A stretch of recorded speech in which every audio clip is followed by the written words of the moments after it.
My name is Johnson Mwakazi. I'm Johnson Mwakazi. My name is Johnson Mwakazi. Today we want to find out what exactly happened to him.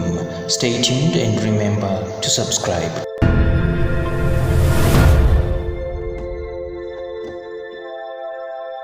Many Kenyans know my name. They know my face, they know my voice, they know what I do. Johnson Mwakazi became popular when he was hired by Citizen TV. He was a host for their morning show called Power Breakfast. After working for 8 years at Citizen TV and his career was now at the peak, he decided to leave Citizen TV, and this is where he disappeared from the limelight in 2014. As one of the anchors who graced Citizen TV, his eloquence and attention to detail gained him popularity and massive followers. His exit at Citizen TV disappointed his fans, as some up-to-date wants him back to the station. Johnson Mwakazi is easily recognizable by his voice rather than his face, and today Citizen TV still uses his voice in most of the advertisement. Johnson Mwakazi came from a humble background. He was born and raised in Kibera slum in Nairobi, Kenya.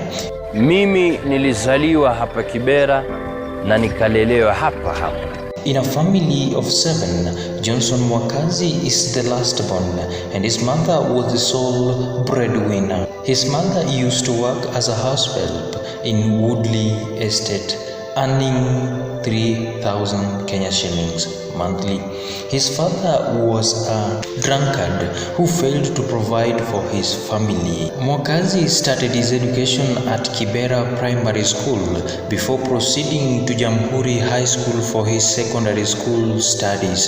He one time confessed that he was very addicted to adult content in primary after he was introduced by a friend to the vibe. I remember when I was 14, somebody introduced me to pornography, and that whole sequence began of desiring a feeling, of pursuing something that you really never get to satisfy. I remember there were days I would move from one movie to another, just seeking for a movie, a pornographic movie, and it totally disoriented my thoughts. After completing his secondary education, he lacked school fees to enroll at Kenyatta University.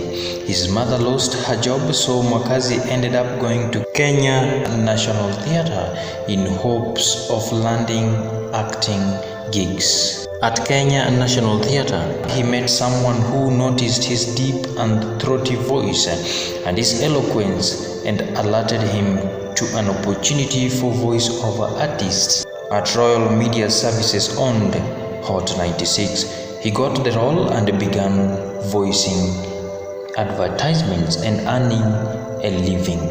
Eventually, he applied for an open at Citizen TV, which also earned a Royal Media Services banner, and ended up hosting the Power Breakfast show. His angelic voice earned him thousands of fans on social media, and this opened doors for him to voice commercial advertisements.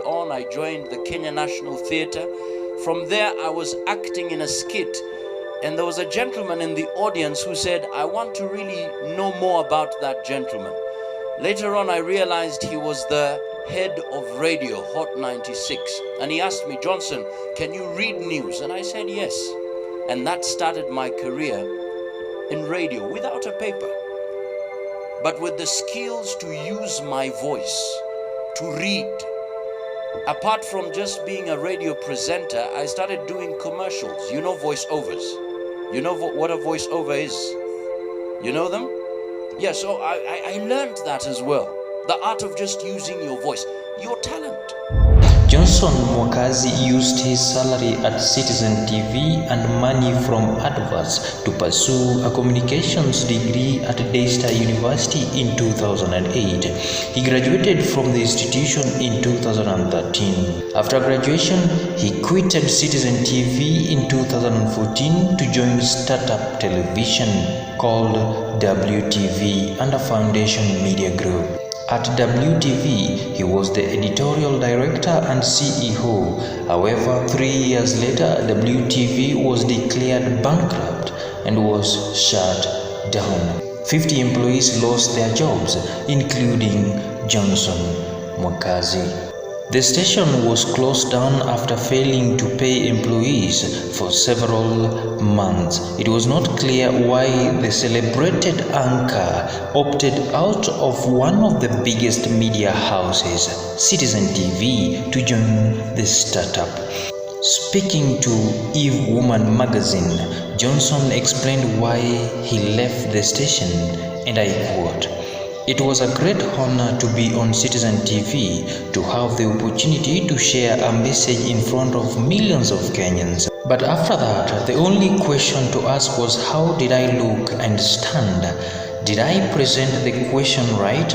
I wanted to do more, to be the Martin Luther of television or TV, or to have the Mahatma Gandhi impact.